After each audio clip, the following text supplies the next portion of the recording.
আসসালামু আলাইকুম ওয়া রাহমাতুল্লাহি ওয়া বারাকাতুহু। উপস্থিত সকল মাননীয় অতিথি মহাশয়গণ, আমার সহকর্মী শিক্ষক মণ্ডলী ও স্নেহভাজন ছাত্রগণ, আমার তরফ থেকে আজকে ৭৭তম স্বাধীনতা দিবস উপলক্ষে হার্দিক সালাম, শুভেচ্ছা, অভিনন্দন ও বুক ভরা প্রাণ ভরা ভালোবাসা। আমরা জানি যে আজকের এই দিনটি সমস্ত ভারতবাসীর জন্য একটি বিশেষ দিন, খুবই গুরুত্বপূর্ণ একটি দিন। আমরা এখানে ৭৭তম স্বাধীনতা দিবস পালন করতে জমায়েত হয়েছি। এই দিবসটি প্রতি বছর 15ই আগস্ট পালিত হয়।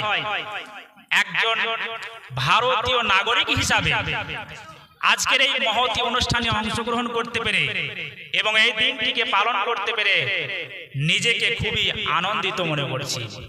খুবই আমি গর্বিত যে আজকে আমরা আমাদের সেই স্বাধীনতা দিবসকে পালন করছি। যে স্বাধীনতা লাভ করার জন্য, যে স্বাধীনতা অর্জন করার জন্য আমাদের এই ভারতের বীর সন্তানেরা বহু ত্যাগ, তিতিক্ষা, আত্মবলিদান ও সংগ্রামের মাধ্যমে এই স্বাধীনতাকে এনে দিয়েছিলেন। তাই তাদেরই স্মরণে, তাদের স্মৃতিকে ধরে রাখার জন্য আজকে আমরা সবাই এখানে একত্রিত হয়েছি। আমরা সেই সমস্ত বীর সন্তান যারা আমাদের জন্য, আমাদের দেশের জন্য নিজেদের সর্বস্ব বিলীন করে দিয়েছেন, নিজেদের আত্মাকে বিলীন করে দিয়েছিলেন, উৎসর্গ করে দিয়েছিলেন।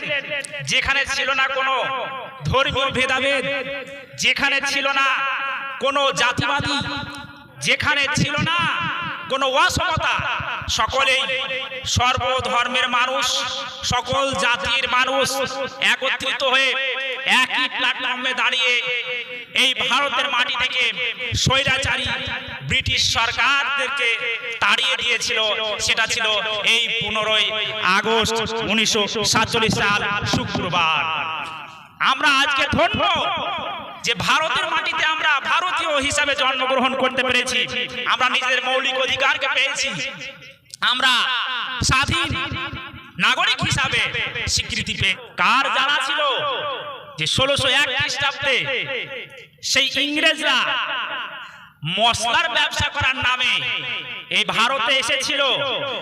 তো কার জানা ছিল তাদের সেই ব্যবসা, সেই বাণিজ্য আমাদের গলার শিকল হবে? কে জানতো যে সেই বণিকরা, সেই ব্যবসায়ীরা এই ভারতের নাগরিককে দাস বানাবে, তাদের গলায় দাসত্বের পাট্টা পরাবে? এটা আমাদের জানা ছিল না। তাই যারা ভারতের নেতৃত্বে ছিল তারা সাদরে গ্রহণ করেছিল। তারা তাদেরকে এই ভারতের মাটিতে ব্যবসা বাণিজ্য করার অনুমতি দিয়েছিল। সর্বপ্রথম তারা এইভাবে ভারতের একাধিক শহরে তারা আস্তে আস্তে আস্তে আস্তে বাণিজ্য কুঠি তৈরি করে এবং ভারতের এক একটি অঞ্চলকে দখল করতে শুরু করে। এইরকম ভাবে এই ভারতকে দখল করতে তাদের প্রায় 257 বছর লেগেছিল।